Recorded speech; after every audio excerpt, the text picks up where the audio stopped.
Thank you, Mr Assistant President. I rise in the House today to speak to the Local Land Services Amendment Bill and the Biodiversity Conservation Bill. And I just want to put on the record, Mr Assistant President, we would have liked the Greens not to give urgency on the Greyhounds Bill too, but they thought it was good enough to just strip through the House and not give it the 5 days exposure for us to consider that bill in detail as well. The two bills being debated here today seek to respond to the unjust burden many farmers have placed upon them from the implementation of the State Environment Planning Policy 46, 1995, and the Native Vegetation Conservation Act 1997, and the Native Vegetation Act of 2003. The Christian Democratic Party believes strongly that we are called to be good stewards of the land, and it's, as it says in Genesis. In doing so, we must work to protect, preserve and cultivate what we have been blessed with. Unfortunately, the induction of these conservation measures 20 years ago have resulted in little support being given to our farmers, many of which have had their land sterilised, and all the while, most unfortunately, the Biodiversity Act in Biodiversity in New South Wales has actually declined. These conflicting interests have actually pitted a farmer against environmentalists, when in actual fact agriculture and the environment are not opposed. They are codependent, and farmers require the environment around their properties to do well in order to ensure the longevity and prosperity of their businesses from one generation to the next.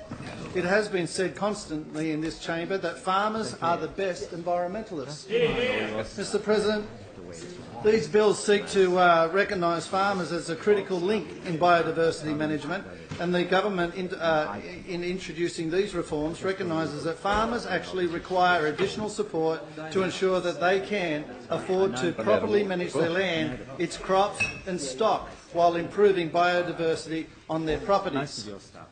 It does not take long to hear from the farmers that the former legislation placed an unreasonable burden on farmers, resulting in the sterilisation of some of their land, or steep decline in their yield, or an inability to manage expectation and the time demands that are put on farmers. When all that a farmer is seeking to do is manage their properties to ensure they can continue to grow our food and generate an income for years to come to look after not only their own family but many others. The introduction of these bills follows the final report of the Independent Biodiversity Legislation Review Panel by Dr Neil Byron in 2014. Of the 43 recommendations made in the report, the government made a commitment to implement 43 of the recommendations. The government released public consultation drafts on the 3rd of May 2016, calling for submissions to proposed draft legislation. I acknowledge that the Minister has stated, quote, rural communities are suffering and our environment is in crisis. Agriculture is stifled, therefore beef prices, droughts and floods and biodiversity is going backwards. The Minister highlighted in his second reading speech that we have arrived at this point for two reasons. Quote, first, it is because the productivity of the state's primary producers is being unduly impeded by unfair and unworkable legislation. Secondly, it is because the principal stewards of the state's environment are fighting to deliver outcomes on behalf of us all without guidance. Order. According to sessional order, business is now interrupted for questions. Are there? Honourable Paul Green. Thank you, Mr Deputy President. I'll just backtrack a little bit with the Minister's highlighted in second reading speech, where he said, first, it is because the productivity of the state's primary producers is being unduly impeded by unfair and unworkable legislation. Secondly, it is because the principal stewards of the state's environment are fighting to deliver outcomes on behalf of us all without guidance, without assistance, without recognition and without reward. He reminds us all, quote, that we must collaborate with farmers, that we can improve the efficiency and the sustainability of our primary industries, unquote. Mr Deputy President, to ensure that this state maintains and increases its biodiversity, we must work together, everyone in step, understanding the importance of our environment, and that is imperative that we work together to see it preserved, maintained and ultimately improved. Mr President, I recently made a trip to Ballina and Byron, between Ballina and Byron there to a macadamia farm, Mr Harris Farm. And I must admit that this is the sort of example that when we get it right, when we marry people who are passionate about the environment, use that with their agricultural business. On this occasion it was macadamia farming, and he took the initiative with these hundreds and hundreds of acres to totally repopulate the riparian zone. 60,000 trees, mostly specific rainforest trees, specifically with that sort of temperament and climate of that area. 60,000, over $1 million, I think it was about $1.8 million, this gentleman poured into his property to make it absolutely hum organically. Then he uses organic treatments on these macadamias. The bees are native. The little bugs that stop the beetles from getting into the nuts. The whole thing, I'm not an expert on it, Stanley, but the whole thing was just humming in terms of organic farming for macadamias. So this guy had set this all up. He put a nest for the eagles. He's got a little rest for where the owls come out of the night to actually hit the rats that are trying to get to the macadamias. I mean, the whole thing was just a biocircle of life. And this guy got it. He got it. It all hums when you actually make it all, put the right infrastructure in there, the right biodiversity outcomes, the right sort of habitats in the right place, the right things in the right way, the right order. This guy's got it right. And guess what we want to do? We want to then go and map and put a reduction through E-zones to claim back a buffer zone over his riparian areas of around 30 metres, which could reduce his productivity up to 1/3. Now this guy has gone all, and I acknowledge that acknowledgement from the Honourable Robert Brown. It is disgraceful because there's numerous things about this. Is that we've got someone doing the right thing by the environment, the right thing by the crops, the right thing in terms of organic growing. This guy is producing a home, wages for his employees, regionally employing people, and what do we want to do? We want to sterilise half of his productive land through e-zoning. This is just crazy. And so we can't as Christian Democrats and the shooters, fishers and farmers, we've been working together on this tirelessly with the Environment Minister, Mr Speakman, who to his credit came and had a round table with us.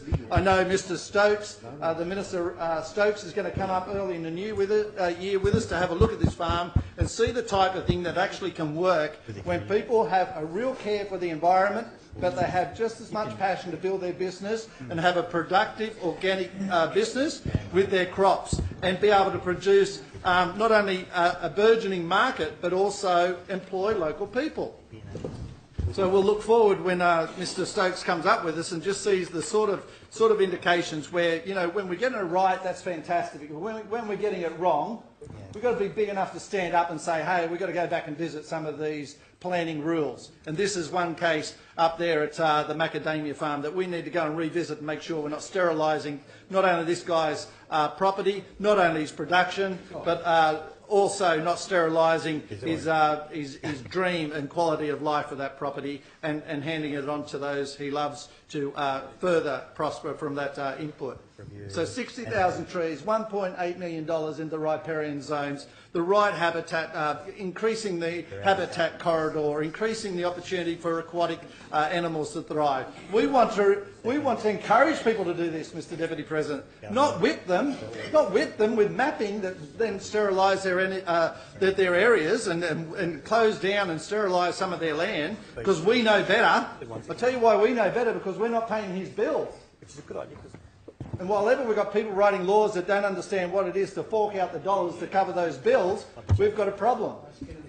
You've got no skin in the game, and I acknowledge that comment. No skin in the game. It's easy for us to write these laws and sterilise people's properties, but how about getting out there and seeing what it really means at the grassroots level? See what the cost is for those people who have to get out of bed and comply with our red tape, comply with our green tape, and comply with all the legislation we make in this chamber here and then the other place. And then you understand that actually we do have a major impact on our farmers across South Wales. Now, that's just a macadamia farmer. We hear the same thing with cattle drovers and stock routes, you know, of just how people are just cutting across because they have no idea what it is to drive these stock hundreds of kilometres, or no idea what it is to raise a stock, you know, from a couple of 100 kilograms to try and raise it up to 500, you know, 800 kilograms to get a return on their investment. You know, it's easy for us to write laws, sterilise their land, and then expect them to make a buck. Most of them are running into the bank looking for an injection of cash because they're either overcome by flooding issues or drought issues, and or fire. And we don't get it. We just don't live off the land like that. We're here. We're happy to nick down the Coles, Woolies, or IGA, or Aldi's, or some sort of grocery. Pick up our nice little slabs of steak off the shelf. Sorry, all due respects to the Animal Justice Party, but we're quite happy to pick off the macadamias off the beautiful macadamia nuts and get the milk off the shelf. But not for 1 minute have we understood what the blood, sweat and tears it's taken to produce that 1 litre of milk. The blood, sweat and tears to get that product on the shelf. The blood, sweat and tears to put that meat through all those processing plants to get it to the shelf. Do we understand back at the gate they're getting less? You buy more, you buy a bottle of water than you can get for a bottle of milk. It's just crazy. So the blood, sweat and tears is what we stand here as the Christian Democrats today, and I know that the shooters and fishers and farmers will stand here with that same conviction, is that we get it. I've seen my dad work his butt off for 24/7 days a week. I've seen him squeeze out just enough time to have a game of tennis on the one midweek night, and that was his day out, so to speak.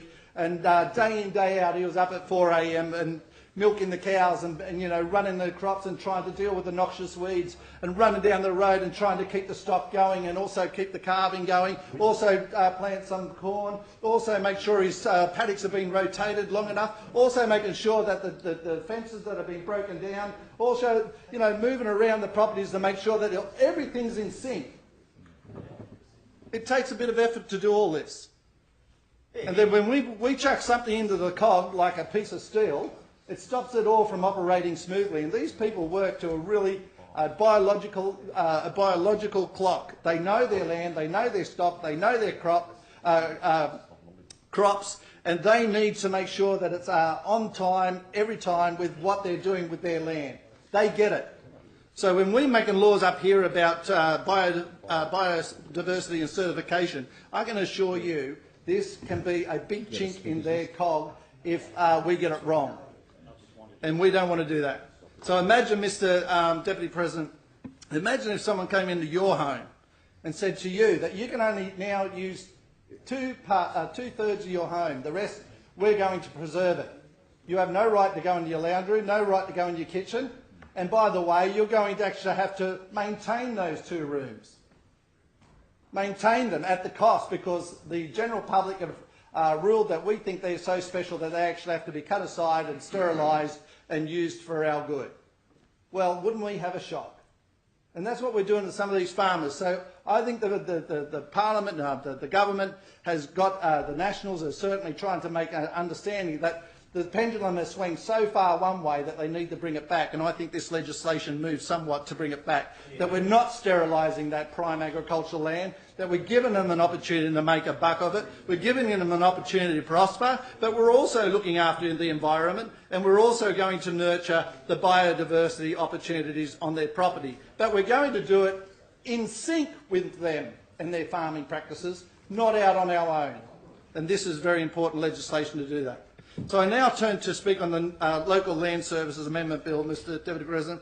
This bill will repeal the Native Vegetation Act of 2003 and confer local and land service new functioning with respect to native vegetation land management in rural areas. Ultimately, it seeks to partner with our farmers and local land services that they may have access and support ensuring the proper management of natural resources.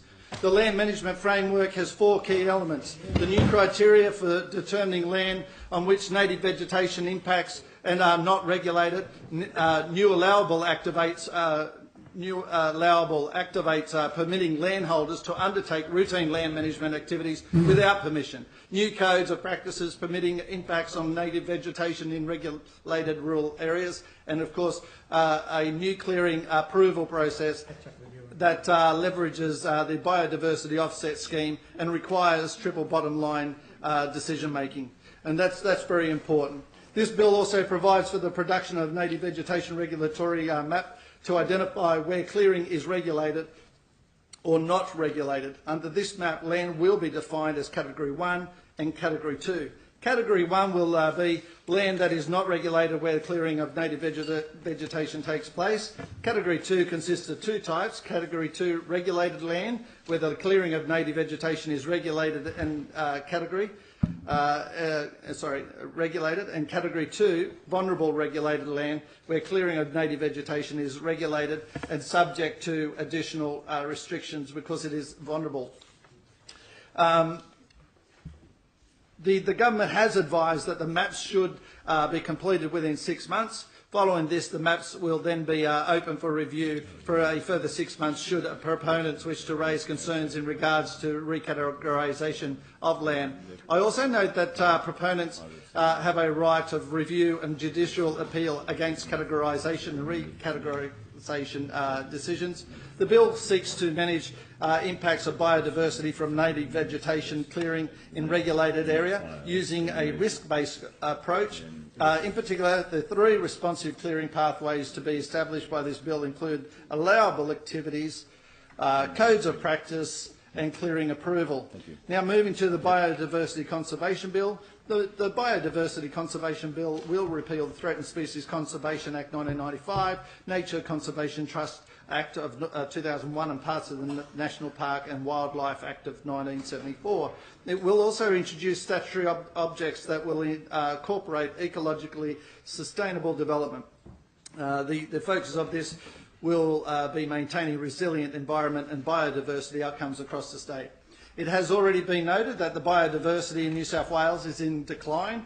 By seeking to work in partnership with our farmers, this bill will provide a better ability to engage in biodiversity conservation as opposed to just locking up tracts of land and leaving environments to fend for themselves. This bill also updates the threatened species listing process to reflect international practices. It will also give effect to an intergovernmental memorandum of understanding for listing threatened species and ecological communities. This bill, unlike the current framework, will establish a new standard to identify areas of outstanding biodiversity. Sites that contribute significantly to the state, national or global persistence of biodiversity will be recognised.